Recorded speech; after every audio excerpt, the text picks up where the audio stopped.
Well, here, folks, it looks like it finally hit. This is our snowstorm here in Grafton, West Virginia. We've got about 12 inches already. Me and the neighbor's been trying to keep up on the sidewalks. I just shoveled these about 5 minutes ago.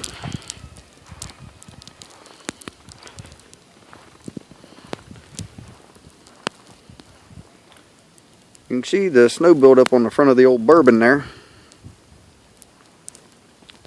It's pretty deep. I'll give you another update just as soon as I get a chance. It's kind of wicked cold out here. I don't know what the degrees is, but I'm going back in. It's cold out here.